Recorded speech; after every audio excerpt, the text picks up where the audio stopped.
నమస్కారం. Welcome to our YouTube channel అనగనగా ఓ కథ. మంచి కథలు వినడానికి మా ఛానల్ని తప్పకుండా సబ్స్క్రైబ్ చేయండి. అలాగే మీ ఫ్రెండ్స్ అండ్ ఫ్యామిలీకి షేర్ చేయండి. మాయదారి ముసలిది 5వ భాగం. ఆ రాత్రి చీకటి పడి ఆ ఇంటి యజమాని తన నౌకర్తో సహా తిరిగి వచ్చాడు. తలవాకిలికి తాళం లేదు. కంగారు పడి ఆయన ఇల్లంతా చూసుకుని దొంగతనం ఏమీ జరగలేదని తెలుసుకున్నాడు. తన యజమాని స్నానం కోసం నౌకరు బావి వద్దకెళ్ళి చేదవేసి పైకి తోడబోయాడు. కానీ చేదను ఎవరో గట్టిగా పట్టుకున్నట్టు అర్థమైంది. అమ్మో దెయ్యం అని కేకపెట్టి నౌకరు ఇంట్లోకి పరిగెత్తాడు. వర్తకుడు దీపం పట్టుకుని దొడ్లోకి వచ్చి చేదతాడు పట్టుకుని బావిలో నుంచి పైకి వస్తోన్న పాదరసం అలీని చూశాడు. వర్తకుడు ఆగ్రహంతో, బద్మాష్, ఎవరు నువ్వు?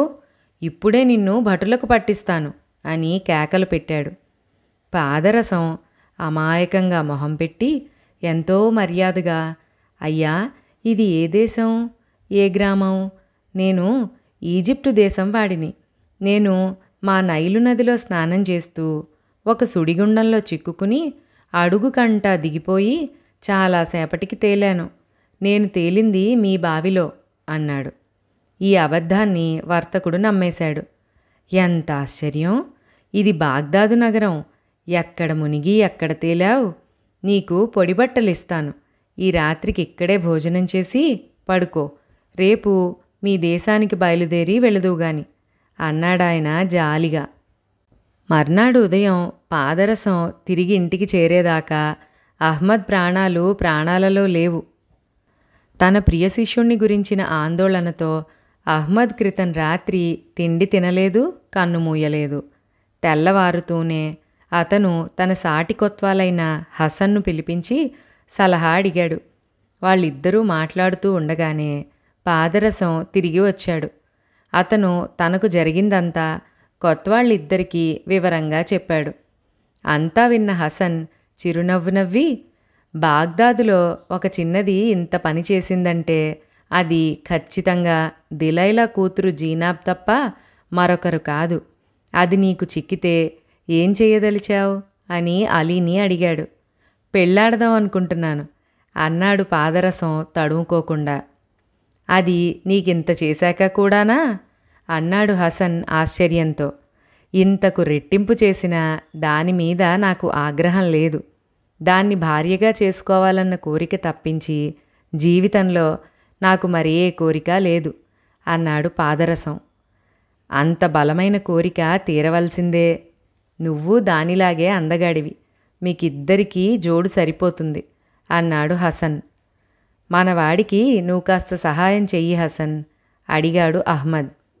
హసన్ కొంచెం ఆలోచించి పాదరసం అనుసరించదగ్గ మార్గం ఒకటి తెలిపాడు.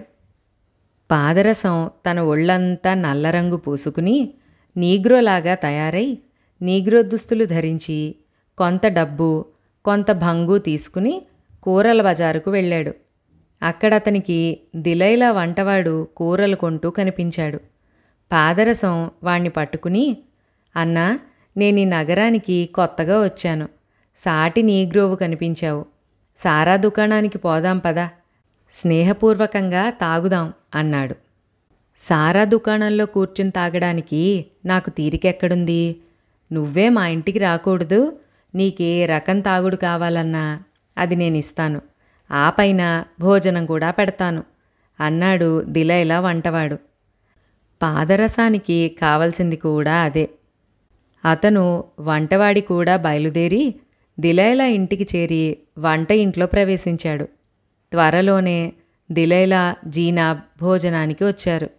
వంటవాడు వారికి ఆహారము తాగుడు సిద్ధం చేసి ఒక్కొక్కటే తీసుకుపోయి వారికి అందించసాగాడు.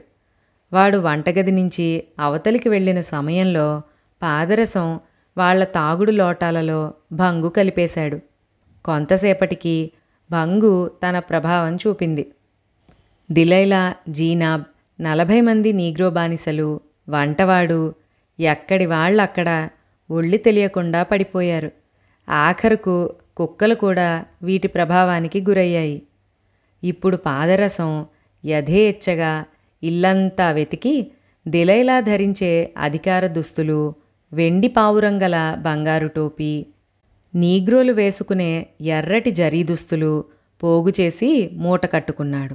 తరువాత అతను మిద్దె మీదకి వెళ్ళి గూళ్లలో నుంచి పావురాలన్నిటినీ బయటకి తీసి పెద్ద పంజరంలో పెట్టుకున్నాడు. తరువాత ఒక చీటీ మీద ఈ పని చేసినవాడు వీరాగ్రేసురుడైన పాదరసం అలీ తప్ప మరెవ్వరూ కాదు అని రాసిపెట్టి మూటను పంజరాన్ని తీసుకుని అహ్మద్ ఇంటికి వెళ్ళిపోయాడు. చీకటి పడుతూ ఉండగా దిలైలాకు స్పృహ వచ్చింది. ఆమె లేచి పాదరసం పెట్టిపోయిన చీటీ చూసుకుని పోయిన వస్తువులేవో తెలుసుకున్నది. అవన్నీ ఖలీఫా సొత్తే.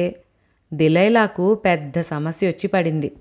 ఈ దొంగతనం వివరాలు బయటపడితే ఆమెకు ఉద్యోగంతో బాటు పరువు పోతుంది. ఆ తరువాత పాదరసం మీద పగ తీర్చుకున్నప్పటికీ ప్రయోజనం ఉండదు. పాదరసం చేత ఈ పని చేయించినవాడు అహ్మదే అయ్యుంటాడు. అహ్మద్ మీద పగ తీర్చుకోవడానికని తాను తన కూతురి ద్వారా పాదరసం అలీకి పరాభవం చేయిస్తే అహ్మద్ ఆ పాదరసం ద్వారానే తన మీద పగ సాధించాడు. రెంటికి సరిపోయింది. తాను వెళ్ళి అహ్మద్ కాళ్ళు పట్టుకుని పోయిన సొత్తు తిరిగి తెచ్చుకోవడం తప్ప దిలైలాకు గత్యంతరం కనపడలేదు. పగ సాధించుకున్నాడు గనక అహ్మద్ తనతో రాజీకి రావచ్చు. ఇప్పుడే వస్తా అని కూతురికి చెప్పి దిలైలా అహ్మద్ ఇంటికి వెళ్ళింది. దిలైలా అహ్మద్ ఇంటికి చేరేసరికల్లా అహ్మద్, హసన్ పాదరసం భోజనాలకు కూర్చుని ఉన్నారు. ఆమెను చూడగానే అహ్మద్, హసన్లు లేచి నిలబడి తలలు వంచి సలాములు చేసి, దయచేయండి దిలైలా, మాతో పాటు భోజనం చేయండి అని గౌరవంగా ఆహ్వానించారు. వారి ముందున్నది పావురాల మాంసమని తెలియగానే దిలైలాకు కళ్ళు చీకట్లు గమ్మాయి. తల తిరిగిపోయింది. ఆమె వణుకుతున్న కంఠంతో, అహ్మద్కు నా మీద ఎంత కసి ఉంటే మాత్రం ఖలీఫా ప్రాణప్రదంగా చూసుకునే టపా పావురాలను దొంగతనంగా తెప్పించుకుని వండించుకు తినడం భావ్యమా? దొంగతనంలో మాత్రం నియమం ఉండవద్దా అన్నది. హసన్ దిలైలాను అనునయిస్తూ, కంగారు పడకమ్మా, టపా పావురాలకు ఏ ఆపద రాలేదు. ఖలీఫా సొత్తంతా సురక్షితంగానే ఉన్నది. ఈ చిన్నవాడికి ఒకే ఒక కోరిక ఉన్నది. దానికి నువ్వు అంగీకరించినట్టయితే నీ పావురాలు, దుస్తులు ఈ క్షణాన నీకు తిరిగొస్తాయి. అందుకు నేను హామీ పడతాను అన్నాడు. ఆ కోరికేమిటో చెప్పండి. నేను కాదనే స్థితిలో లేనని మీకు తెలుసు కదా అన్నది దిలైలా. మరేమీ లేదు. ఈ కుర్రవాడు అలీ నీ కుమార్తెను జీనాబ్ను పెళ్లాడగోరుతున్నాడు. దానికి నువ్వు అంగీకరించాలి అన్నాడు హసన్. అయ్యో నాయనా, నన్నింత శ్రమ పెట్టింది ఇందుకా? నా అంగీకారం వల్ల చిన్న మెత్తు లాభం లేదు. మా జీనాబ్కు వయసు వచ్చేదాకా దానికి రక్షకుడు దాని మేనమామ, అంటే నా పెద్దన్న జురెక్.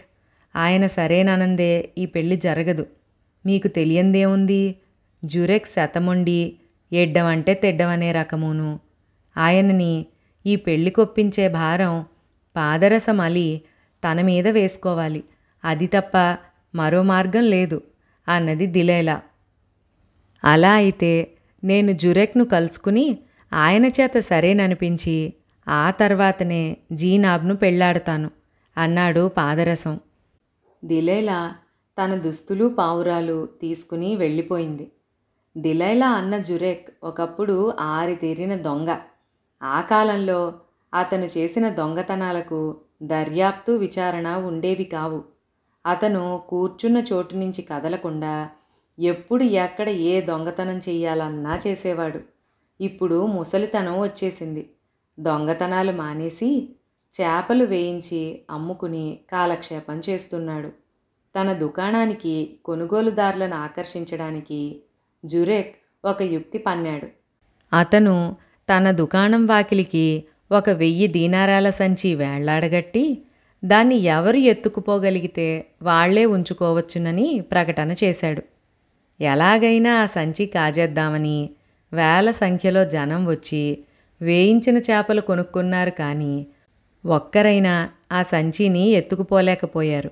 ఎందుచేతనంటే ఎవరైనా ఆ సంచిని తాకితే చాలు దుకాణం అంతటా గంటలు డప్పులు మోగేవి. అవి మోగగానే జురెక్ దొడ్లో ఉన్నా సరే పరిగెత్తుకుంటూ వచ్చి దొంగను పట్టేసేవాడు. లేకపోతే దొంగతనం చెయ్యదలిచిన వాళ్లను దూరం నుంచే సీసపు గుళ్ళు విసిరికొట్టేవాడు. అలా కాళ్ళు చేతులు విరుచుకున్నవాళ్ళు, గాయపడ్డవాళ్ళు బాగ్దాద్లో చాలామంది ఉన్నారు. పాదరసం జురెక్ వద్దకు వెళ్ళి తన ఊరు పేరు చెప్పుకుని, నేను కొత్వాల్ అహ్మద్ గారింట బస చేస్తున్నాను. నాకు మీ మేనగోడలైన జీనాబ్ను పెళ్లాడాలని ఉన్నది. అందుకు మీ అనుమతి తీసుకోవడానికని వచ్చాను అన్నాడు. దానికి జురెక్ తల అడ్డంగా తిప్పి, నువ్వు జీనాబ్ను పెళ్లాడడానికి నేను ఏమాత్రమూ ఒప్పుకోను. నువ్వు ఆమెకెంత మాత్రమూ తగవు అన్నాడు. జురెక్ తన దుకాణంలో వేళ్లాడగట్టిన దీనారాల సంచి కాజేస్తే ముసలాడు పెళ్లికి ఒప్పుకుంటాడని గ్రహించి పాదరసం ఆ సంచిని కాజేయాలని నిశ్చయించుకున్నాడు. అందుకని అతను నిండు చూలాలి వేషం వేసుకుని మర్నాడు జురెక్ దుకాణానికి వచ్చి చేపలు బేరం చేస్తూ నొప్పులొచ్చినట్టుగా నటించాడు. అది చూసిన జురెక్ తన భార్యను పిలవడానికని కంగారుగా లోపలికెళ్ళాడు. జురెక్ లోపలికెళ్ళగానే పాదరసం చప్పున దీనారాల సంచిని పట్టుకున్నాడు. అతని చెయ్యి సంచికి తగులుతూనే దుకాణమంతా గంటలు డప్పులు మోగాయి. వెంటనే జురెక్ దుకాణంలోకొచ్చి సంచిని వదిలి పారిపోతున్న పాదరసం మీదికి సీసంగుండు విసిరాడు. ఆ గుండు దెబ్బకు పాదరసం వీధిలో కుప్పకూలిపోయాడు. అతను వెంటనే లేచి కుంటుకుంటూ అహ్మద్ ఇల్లు చేరుకున్నాడు. ఈ సంఘటన చూసిన వాళ్లంతా జురెక్ను రకరకాలుగా తిడుతూ, నువ్వు మనిషివా పశువా? పాపిష్టి డబ్బుతో అందరికీ ఆశ పెట్టడమే కాకుండా నిండు చూలాలిని సీసంగుండుతో కొడతావా అన్నారు. ఇటువంటి నీతులు చాలా విన్నాం అన్నాడు జురెక్ నిర్లక్ష్యంగా. దెబ్బ తిని కూడా పాదరసం తన పట్టు మాత్రం వదలలేదు. దెబ్బ నయం అవ్వగానే అతను జురెక్ దుకాణానికి మళ్ళీ బయలుదేరాడు. జురెక్ చేతిలో చావుకైనా సిద్ధపడ్డాడు గాని అతను జీనాబ్ను పెళ్లాడే ప్రయత్నం మాత్రం మానలేదు. ఈసారి పాదరసం ఒక నౌకర్ వేషం ధరించి ఒక సంచి చేత్తో పట్టుకుని జురెక్ దుకాణానికి వెళ్ళి వేయించిన చేపలు వేడివేడిగా ఇప్పించండి అని అడిగాడు. వేడివేడి చేపలు కావాలంటే నిప్పు చేసేదాకా ఆగు అని జురెక్ అవతలికి వెళ్ళాడు. వెంటనే పాదరసం దీనారాల సంచి పట్టుకున్నాడు. దుకాణం అంతా గంటలు డప్పులు గందరగోళంగా మోగాయి. జురెక్ ఒక్క అంగలో దుకాణంలోకి వచ్చిపడి, నీ దొంగవేషం నేను కనిపెట్టలేదనుకున్నావురా అని ఒక సీసంగుండు తీసి పాదరసం తలకు గురిపెట్టి బలంగా విసిరాడు. పాదరసం చప్పున వంగాడు. జురెక్ విసిరిన సీసంగుండు వీధిలోకి పోయి వీధి వెంబడ నడిచే ఒక మనిషి నెత్తిన ఉన్న పెరుగు ముంతకు తగిలింది. ముంత పగిలి అందులోంచి పెరుగు చింది ఒక ఖాదీ మొహం మీద గడ్డం మీద పడింది. ఇది చూస్తున్నవాళ్ళు జురెక్తో, ఖాదీగారు నీ పాపిష్టి డబ్బుకు వడ్డీ కట్టి నీకు వడ్డిస్తారులే ఉండు అన్నారు. మాయదారి ముసలిది 5వ భాగం ఇక్కడితో సమాప్తం. మరి మరొక భాగంలో పాదరసం జీనాబ్ పెళ్లికి జురెక్ ఒప్పుకున్నాడా లేదా అన్నది తెలుసుకుందాం. అంతవరకు మీ ఫ్రెండ్స్ అండ్ ఫ్యామిలీకి వీడియోని షేర్ చేసి లైక్ చేయడం అస్సలు మర్చిపోద్దు. అలాగే మొదటిసారి మన ఛానల్ని చూస్తున్న వాళ్ళు ఎవరైనా ఉంటే మంచి కథలు వినడం కోసం సబ్స్క్రైబ్ చేయండి.